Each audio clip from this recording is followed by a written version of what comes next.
Luna and I are getting ready to head over to a friend's house, but I want to leave you with a gift that I found. Creators circle in and out of this app, and there's a new creator, relatively new, who has a master's of social work from USC. And this latest video I just watched of hers is all the words I've been trying to say to the mother with the daughter-in-law who I've been coaching. But she has the experience and the expertise and just the ability of sharing knowledge that's so important. So definitely follow her. Her account's let's be honest with a bunch of ones. And I'm going to attach the mind-blowing video. Now, notice I did not make this video. I'm not saying this is my daughter-in-law, but for anyone with a daughter-in-law from you know where, you need to watch this video and follow this creator. She's going to give you really good advice. Now, Luna and I need to go play. When you get that daughter-in-law from hell, that's what this video is. I've had so many requests for this that it's always the daughter-in-law. The daughter-in-law did this. The daughter-in-law did that. The daughter-in-law is in control. My son would never do this. So, finally going to do it. All right. So let's just dig in. You have a son who is a great kid, and you've always had a respectful, loving relationship, right? He's enjoyable. You guys mutually enjoy each other until he brings the girl home and they get married, and then she becomes the gatekeeper. She is the one that decides when and where and who. She is the calendar, and it's up to her and her approval. So I guess one of my questions would be, well, why would he allow something like that? When you have great parents, why would you allow that? And I think for a lot of men, it's to show loyalty to their wife, you know, because you're supposed to leave your family and cleave to your wife. You're supposed to leave your family and cleave to your husband. That's what it's supposed to be. And so I'm sure that a lot of men take that as, I just am supporting my wife.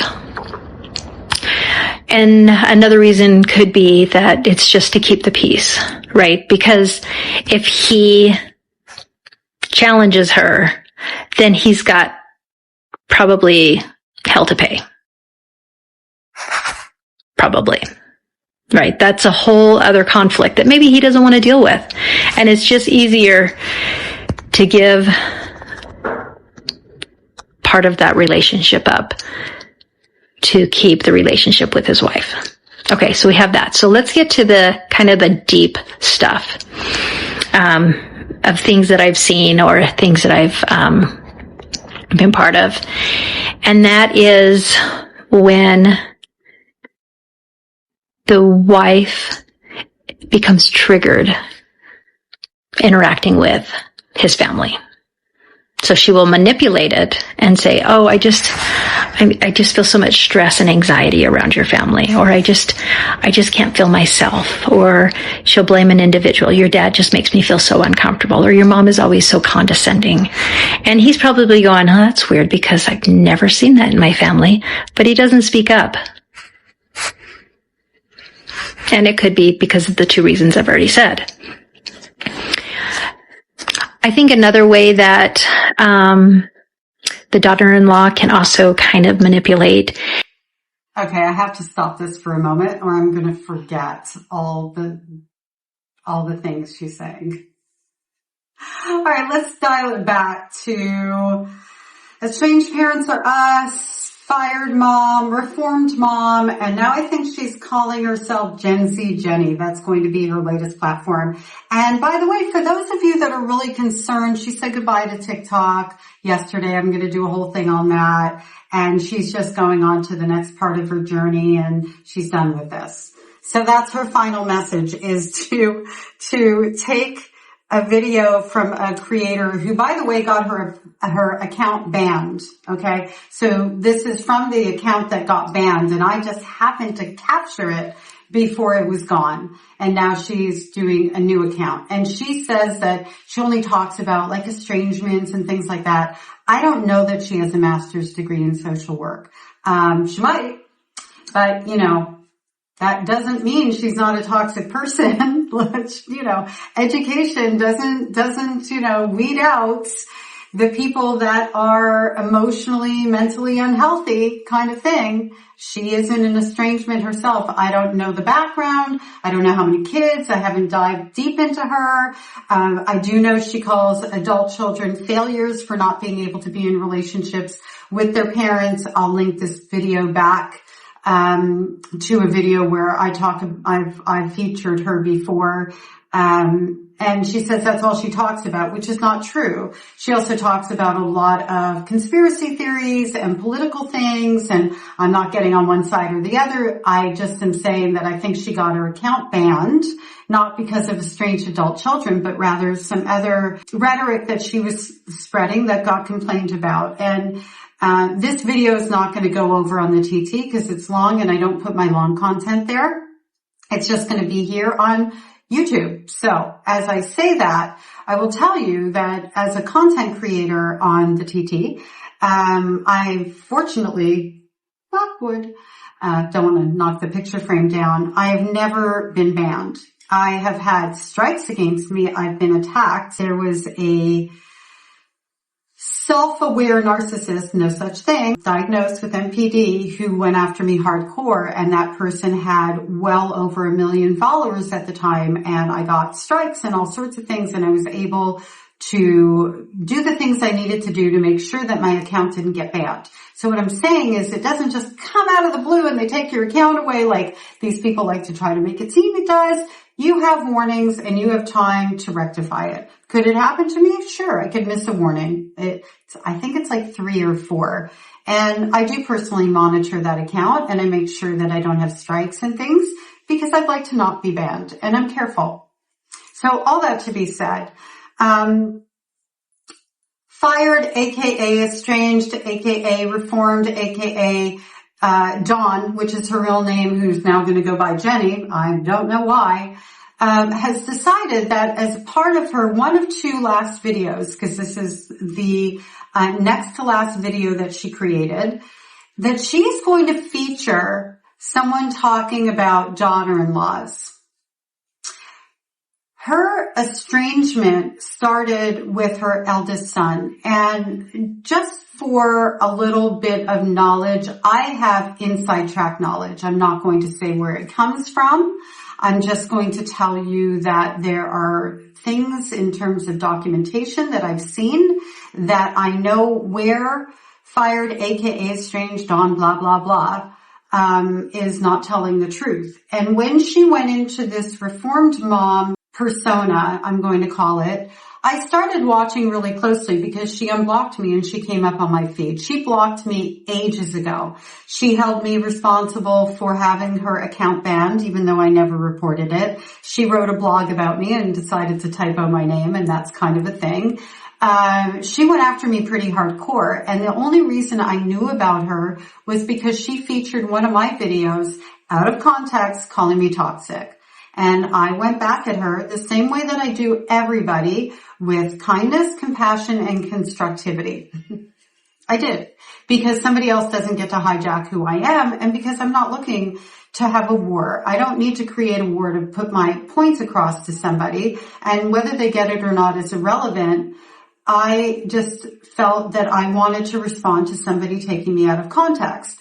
And I probably made between 5 and 7 videos that were kind of bouncing back and forth, addressing and breaking down, and also exposing where Dawn was lying in her videos right there in front of everyone so that people could see that, one, she's not speaking the truth about me, which means that she's probably not speaking the truth about other people. She's on this platform, her lips are moving, she thinks nothing of lying. Maybe you want to look at who you're getting information from. Not calling her a liar, pointing out the behavior, by the way, because I don't like to call people names. Not to say I'll never do it, because, well, between the 2 of them in one video, I'm a little snarky sparky. Like, it's got me a little.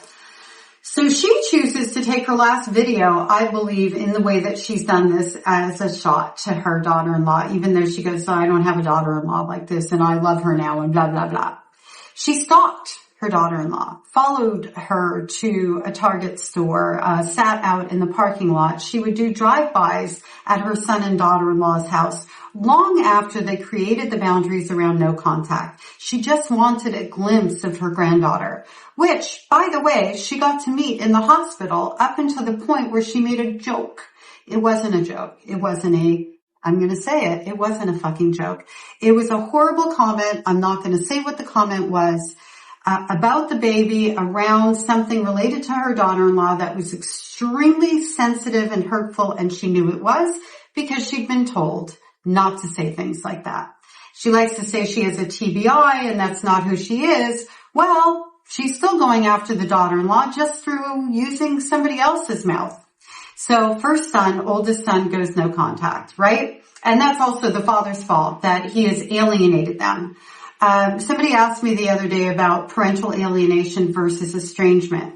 And I think a pretty good rule of thumb, no absolutes here, is that alienation usually takes place throughout a child's developmental years when they're growing up. And one parent is able to pull that child over to them and create a narrative around the other parent that makes that child not want to go back to that other parent, kind of thing. They brainwash them and they turn them against the other parent, or they create fear around the other parent. And this typically happens in childhood, even throughout their childhood. And then at some point, more often than not, when they become adults and they have other life experiences, guess what happens? They figure out they ended up with the toxic parent and oftentimes go back to the parent who was the victim of that parent. Not to say that there's not issues that continue on there, things that need to be healed, but typically that is a thing that occurs. That happens quite often. I see it. I've seen it in things that I've read. I see it in my practice, that sort of thing. Parental alienation does not typically take place in adulthood. I think some exceptions can be if, the parents were married a long time and one parent cheated on the other and the adult child became aware and they hated what that parent did and they sided with the other parent. That's not alienation. That's them making an adult decision that they don't have respect or love for that parent anymore because they hurt the other parent so deeply. And some parents will go, well, that is alienation because they took the side of one over the other. No, it's usually an action that's taken place that the adult child who is developed and has a brain, an adult functioning brain, makes decisions around. It's rare that an estrangement due to parental alienation occurs in actual adulthood. Rare, not never. Got it? Okay. So Dawn likes to say that her sons are estranged from her because they were alienated by their father throughout their childhood. That isn't true because the youngest child begged her to stop posting about them and said that if you continue to post about us and talk about us, there's no chance that we're ever going to be able to heal our relationship with you. And for reference, some of the things that Dawn was saying was, I knew one of my children was really sensitive, overly sensitive when they were a toddler. My other kids at different points in times in their young years, middle school, were doing drugs and things like that. She was smear campaigning her kids and making it seem like she had the burden of trying to raise them single-handedly against the father who was alienated, who's alienating her, who is still around. It's all it's all a lie. Let's just put it that way. So youngest child asked her to stop. He was the last one to go no contact, and she looks at it as, he's just following suit. The other thing that I think two of the three children, there are three boys, had asked was that she not talk to them about the oldest son who was estranged, that they don't want to get involved, and she couldn't respect that boundary. That wasn't a TBI. That was a pattern of her own behavior of things that she doesn't do, that, she showed up in a way that she shouldn't have. I will say, in some of her reformed videos, she talks about, yes, I shouldn't have done that. However, she's still taking, and this is why I've waited so long to make a video about her, because I was watching during her reformed mom period to see if she was being genuine. And what I figured out pretty quickly was she was just looking for supply from other estranged parents to coach them. Estranged parents out there, do you really want to be coached by someone who hasn't repaired their own estrangement? I wouldn't personally, but hey, that's just me. Be careful of who you buy into. Donna spent a lot of time trying to capitalize on all her different platforms, and I have no problem with that. And it's none of my business, except for the fact that she's doing it in a way where she's going to hurt vulnerable people and possibly damage relationships in a way of permanency, like, misery loves company kind of thing. Getting back to her own estrangement, as she's talking about it being caused by her TBI, so not her own behavior that she owns, not the stalking or anything like that. It's caused by parental alienation.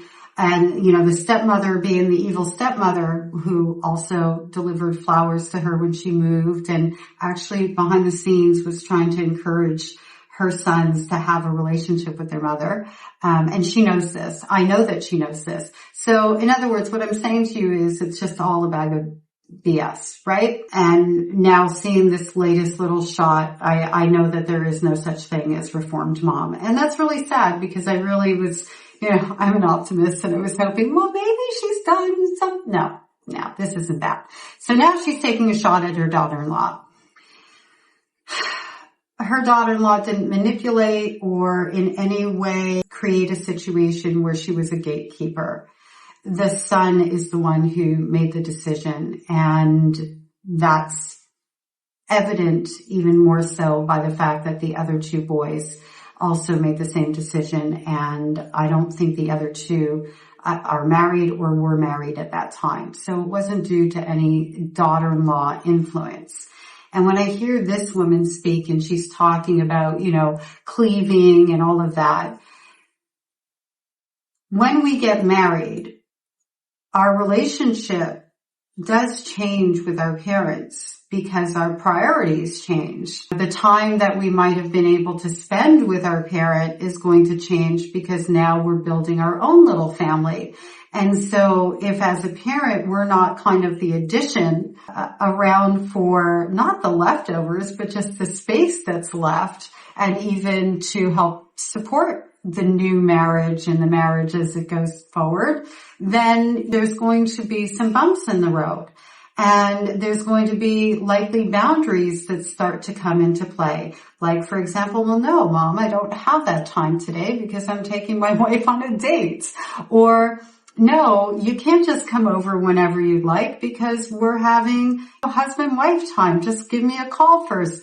And parents like this don't like boundaries. They don't like restriction. They see it as restriction instead of, I can barely talk, instead of seeing it as the person you raised into adulthood is now doing exactly what they're supposed to do, which is prioritize their relationship with the person they've chosen, right? So, okay. Oh, and the thing of, well, the daughter-in-law starts complaining and the son's just trying to keep the peace. Is he trying to keep the peace or is he prioritizing his relationship? Because those are two different things. And I bet you, any amount of money you want to bet, well, I'm not a betting girl, so I'm not going to bet. Can we bet jelly beans or something? That he had to do a lot of peacekeeping with that parent. And that parent is now angry that he's no longer peacekeeping there. And they've projected it onto the relationship they have now. And as the daughter-in-law or the son-in-law is going, that's kind of icky, or that was a strange thing to say, or is that how it is all the time? They're letting their spouse know that, those things aren't normal just because they were your normal. And that's what relationships do for us, right? They create contrast. They point out the things that are positive and they also point out the things that are negative. And if in pointing out the things that are negative, or for lack of a better word, not normal, makes the relationship fall apart, well, what it really says is that the person who's creating the strife isn't willing to come to the table to do any sort of reparation or take any sort of accountability. A lot of this stuff really does boil down to kindness and courtesy and respect for boundaries. It isn't complicated. It's not complicated when somebody says to you, I'll give you an example. My eldest daughter, she does not like unsolicited advice. My youngest could care less. My son could care less. They're like, give it to me, bring it on. My eldest, and I'm not comparing, to be very clear. All three of my children, just like all human beings, receive information in different ways. They are different human beings. My oldest doesn't like the way that I give advice. Perfectly fine. I want her to like the way I give advice. And so she set a boundary. I don't want it unless I ask for it. So, okay, maybe it's not that she doesn't like the way I give advice. It's that she doesn't like when I give advice when she's not asking. And when I talk about that now, I think, well, then she's really just looking for support in those moments. And I'm not listening to her by just giving her that unsolicited advice. So I understood how she felt in the moment. I understand how she feels now. I'm just kind of talking out loud as I'm thinking about it. And at the end of the day, the deal we made, just so that I would have clarity around the boundary, because I want to respect her boundaries. I want her to feel safe, secure, and loved and seen in my presence. I don't want to impose myself on her. I'm not in a relationship of control. That isn't my interest. My interest is to provide support. Is that she lets me know when she wants the advice and what for. So in other words, she might be venting to me a story with 10 moving pieces, and she only wants advice on 2 of the pieces. And I may say to her in return, and we talked about it when she set the boundary. It sounds so formal. It really wasn't.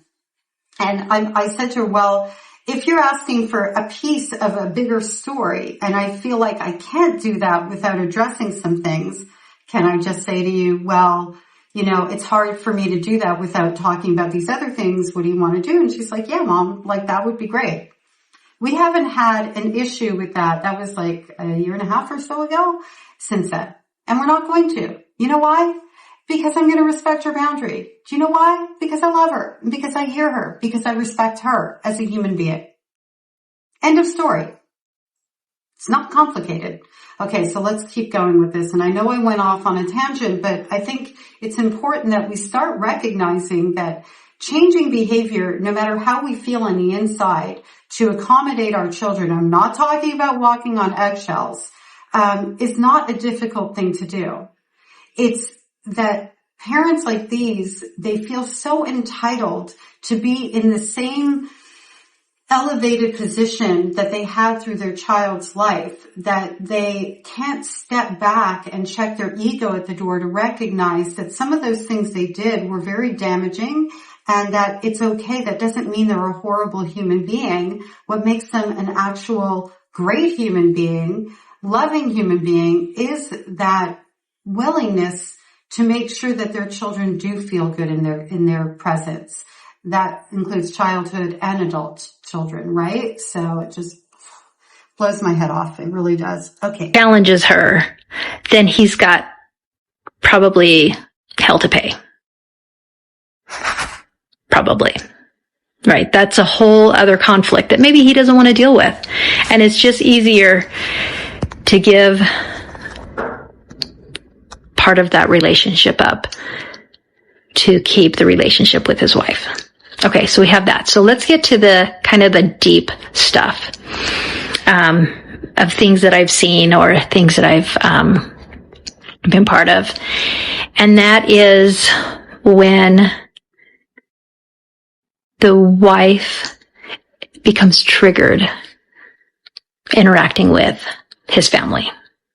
So she will manipulate it and say, oh, I just feel so much stress and anxiety around your family, or I just can't feel myself. So because the wife feels triggered, she's automatically going to manipulate it? Or could it be that the wife is offended by offensive behavior and expresses to her husband, hey, I don't like that. That's not okay. We need to correct it. I think there might be a wee bit of projection going on here. Or she'll blame an individual. Your dad just makes me feel so uncomfortable. Or your mom is always so condescending. And he's probably going, oh, that's weird because I've never seen that in my family. But he doesn't speak up. And it could be because of the two reasons I've already said. I think another way that the daughter-in-law can also kind of manipulate is really pointing out mistakes that the family has made in the past, like just normal parenting mistakes or whatever. And those get magnified, and it might make your son kind of go, I hadn't thought of it that way. I hadn't thought of it that way because it was my normal, right? So a little story time. I have a client who, when he was a teenager, and he came from a family that, like, they had enough money, they had a roof over their head, all the things. They didn't live in poverty. It's important to frame it out. He had a job in high school. He got a job, I think, at like 15 even. And he became responsible for buying his own food, preparing his own food, taking care of his own food, all the way around. And his mother would go food shopping for herself and do her own food and her own thing. And he became responsible for that because she couldn't be bothered, because she quit being a mother. In my opinion, that's my opinion. He also started paying his phone bill and her phone bill. And then fast forward, I think he's 17, he's paying her car insurance. That sort of thing. I think there were even some times that he ended up paying her actual car payment for I think it might have been a BMW, just to kind of give you an idea of what was going on. And this was a symptom of also other things that she was doing, or a piece of other things that she was doing to place him in the role of provider and protector in the household. She was pseudo-husbanding him. She was in great competition with his girlfriends for attention. She would hone in on their dates. When he would try to go spend time even with his father or his girlfriend, she'd be like, but what about me? And like literally go into this very young girl sort of persona. And on one level, it made him feel wanted and needed. On another level, it started to give him the ick. Well, he met a girl who he grew into a relationship with as a young adult, and that was occurring during that time. There was a lot of competition. The mother was being extremely nasty to the girl, oftentimes in front of him. And he's just like, well, that's just the way my mother is, and stuff like that. And as time went on, and as he started to have this healthy relationship with this girl and distance himself from his mother because of geography, he moved states, not to get away from her. It was a job thing. He started to realize, wow, you're right. That stuff wasn't normal. And yes, it did get magnified. It got looked at under a magnifying glass of, oh my God, look what my mother has been doing to me since I was a kid. When I should have been playing basketball with my friends, I was working double time to provide for myself and for her. Just an example. Okay, I don't think that was a mistake, right? Is that a mistake? A parenting? Is that a Mm-hmm. Okay. When really, you should be thinking it that way, because there's nothing to think about. Or painting memories in a different light, that they're not safe. So those are some things that may be happening in the relationship. So what do you do, right? Okay, so when I met my ex-husband, we've been divorced for 100 years at this point, and we're all good, everybody's good. When I met him, he has a degree in psychology. And my mother did what she typically did whenever there was somebody in my life that had meaning for me. She smear campaigned me to him. She told him that Marnie, she ran away when she was 13. She lived on the streets. The insinuation is she's been around, and look, she had a baby at 17. I mean, my child was there. He kind of knew that. But she painted me as this loser, damaged goods, tramp, all the things, right? And that was my normal. I expected her to do it. I knew she was going to do it. I was afraid of her doing it. And I was prepared to lose the relationship when she did it, because that was my normal. Fortunately for me, my ex-husband was like, that isn't normal for anyone, not you. And he said to me, your mother has some really big, deep-seated problems, that she would speak about her own daughter in such a horrific way. And he did tell her when she said about me being on the streets at the age of 13, he said to her to the effect of, because I didn't overhear it, he told me about it, for a 13-year-old to leave a home where she has food and a bed and a bathroom and all the things, there must have been something really bad going on. So he came to my defense and he taught me something. And as my mother, he taught me it wasn't my fault. And as my mother was doing other things and things that he saw and he witnessed, he did point those things out.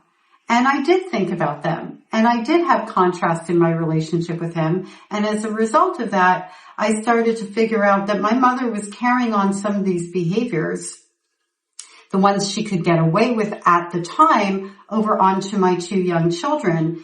And I started setting boundaries. Ooh, you've changed. Yep, I have. I'm going to defend my children. And that's how I ended up going no contact when I was 23 years old. So just so that, we talk about how she's trying to put her thumb over the sun like it's not there. It's not that you didn't do anything bad. It's that you want it to be minimized and be able to continue doing the things that you've been doing. And now you have an interfering daughter-in-law who's meddling in your relationship. I mean, that's really what it sounds like. You lost your entitled status position to your husband's wife. Imagine that. And he wants to keep the peace and prioritize the relationship so he can continue to build his marriage. Oh, wow. No, what you should do is put his foot down and say, no, my family is more important than you. So what if they treat you like garbage? Absolutely. That's what he should do, because it's his mother after all, but she's your mother, right? Snarky Sparky. What can you do? And I think, first of all, you never want to go head to head with the daughter-in-law. Do not challenge her. I feel like 99% of the time you will lose. So do not challenge her. Give her what she wants. Okay, you see how she's putting this here? She's got a master's degree in what? Stupidity? I mean, come on. Instead of saying, when these things happen, maybe try to figure out what the boundaries are, or ask for the boundaries so that you can show that you respect your daughter-in-law, so that you can be a safe person for not just your daughter-in-law, but also your son. Instead of saying that, no, just don't bring it up. Like you're the victim, like you're going to hold it all in and just elevate the daughter-in-law. That's how she's putting it. That's what I feel about it. That's my point of view. What do you think? Drop it in the comments section. Oh, but wait, there's more. I'm not done. Because it's really not your job to challenge her.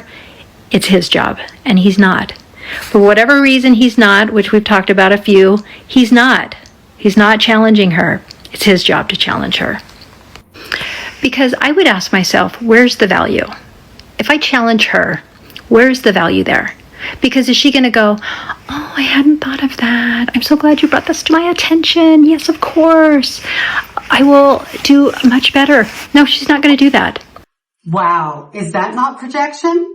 Is that not how we end up in estrangement? Guarantee you, if it's her adult son, he probably challenged her. In other words, said, I need you to do this or that, or could you not do this or that? And instead of going, oh, I see what you mean. Yeah, I can accommodate that. I can respect your feelings. I can, respect the boundaries. She's telling on herself. Oh my gosh. It's so crazy to me how they do that. So value comes when something is going to change. And I think that a lot of times we just have to be heard.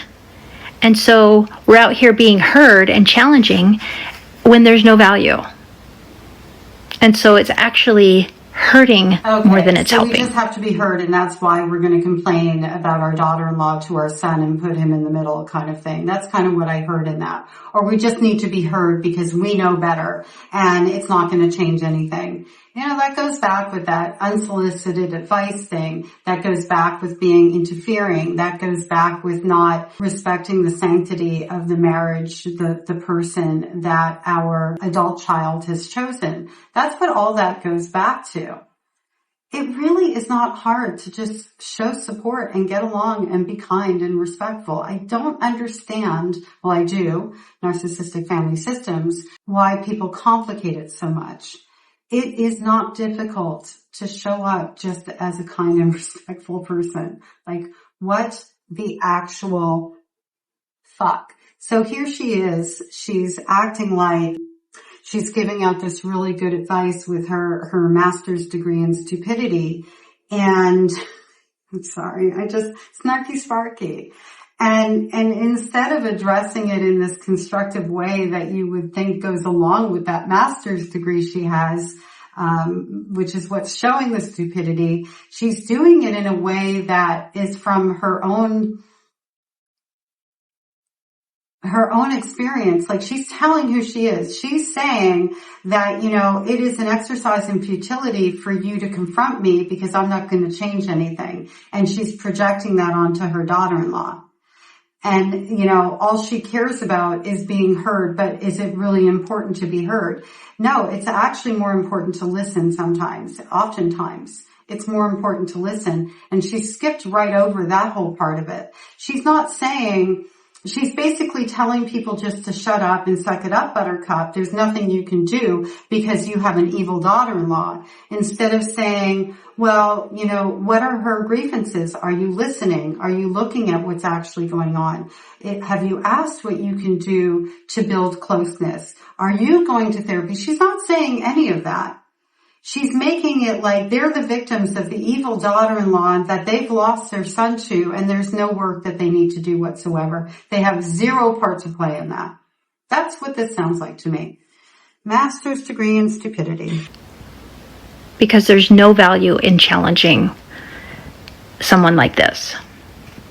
In fact, it probably will do more damage. For sure. And so if it was me, I would try to keep a door open, right? So I'm not doing anything to make things worse. I'm not going to confront. I don't want to confront. I just kind of want to not make things worse. So I would probably just leave a door open. I would never confront my son. I might say something like, you know what? I miss you. I love you. And I hope that in the near future, you know, we can spend more time together. And then I would leave it at that, because I would want to leave a door open for him. And I think what I would do is I would focus on long-term patience. Just long-term patience at this point, because I think what happens is this is a new thing for everybody involved, even her, even the daughter-in-law. It's new to her. It's new to him. It's new to you. And I'm sure you're confused. I would be like, 22 plus years we've been together. We've had a respectful, loving relationship. None of this makes sense. I'm sure. No, you haven't been together for 22 years. You've been raising a child for 22 years. You haven't been in that kind of relationship. Oh my gosh. Anybody? Is it just me? We've been together for 22. No. For the first 18 years, your child didn't have a choice. They had to be together. Okay? And now they made a choice to take on a life partner at 22. But anyway. Anybody out there noticing that she's not saying what I would do is, yes, leave the door open. I did like that. That's good.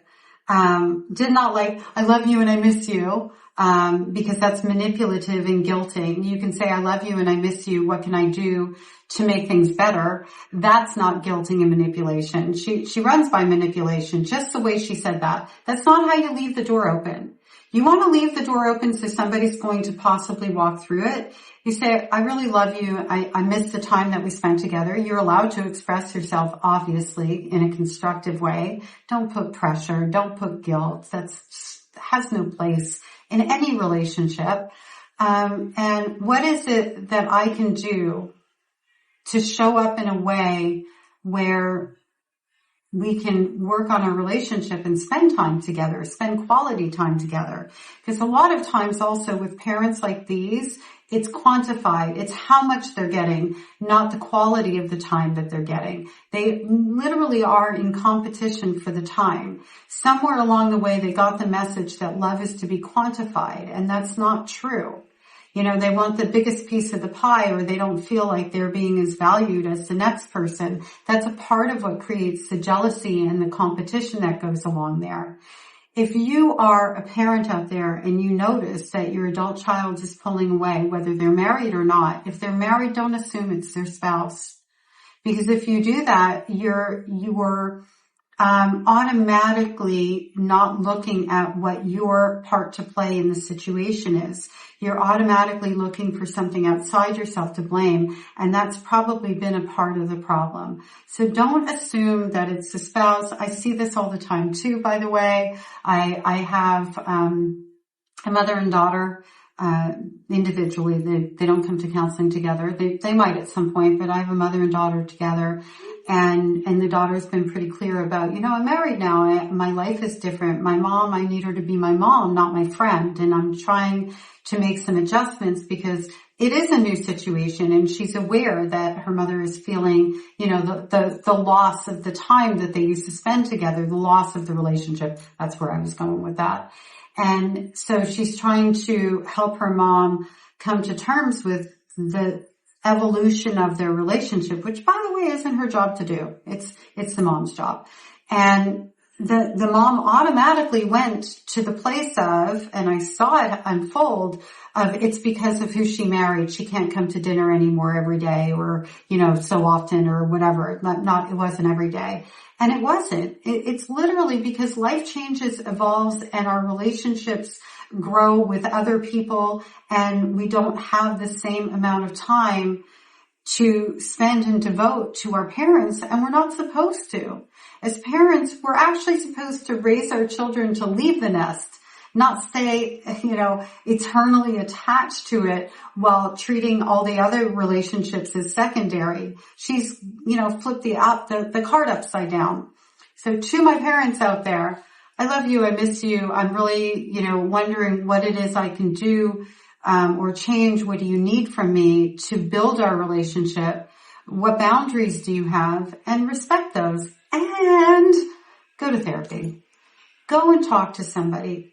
Go and look at the things that you need to do to fulfill yourself in a way that you're not dependent on your adult child continuing to fill that space for you. It's hard to be an empty nester, even as a healthier parent. My 3 children, when they, flew the coop, when the last one was gone, I was left struggling emotionally. They didn't know that because it wasn't for me to lean on them. I was. That's natural. I missed them. I was like, what's my function in life now? I've been a mom since I was 17, and I had to figure out how to pick up my own pieces and kind of reinvent myself. So not just go to therapy because things are maybe dysfunctional, but go to therapy because you're going through a massive life change, and it's helpful to have the tools on how to deal with that, and even to be able to look forward to and embrace this new chapter, instead of it becoming something that damages your relationship with your adult child. I'm thinking there's more. Let's see. She must be coming to an end. Sure, he's kind of feeling the same way too. And a lot of times it just takes them a little longer to kind of get their footing, feel where they are in the marriage, get their voice back, and then kind of make a better choice. Learn how to navigate it. So that's kind of where I am. I think the other part is I feel like, and I may get some hate for this, I feel like the daughter-in-law is only doing what the husband is allowing her to do. She is only doing what he is allowing her to do. So he's got just as much into this as she does, because he has free will, agency, and he could put a stop at it, a stop to it, and he's not. So I'm not putting all the blame on daughter-in-law, because I don't do that. I don't always put blame on just one person, because he is allowing her to do this. He's giving her the keys to gatekeep. So long-term patience is best. Do not argue. Do not accuse. Just sit back and kind of let this play out. It's painful. It's confusing. And I'm sorry about that. I'm not putting all the blame on the daughter-in-law. Did she not just spend however much time in this entire video putting all the blame on the daughter-in-law and acting like the son has no mind of his own and that he is just going along to get along, which is probably what she trained him to do in their relationship? Are you kidding me right now? She closed that video out saying that she's not. However, that's exactly what she did the entire video.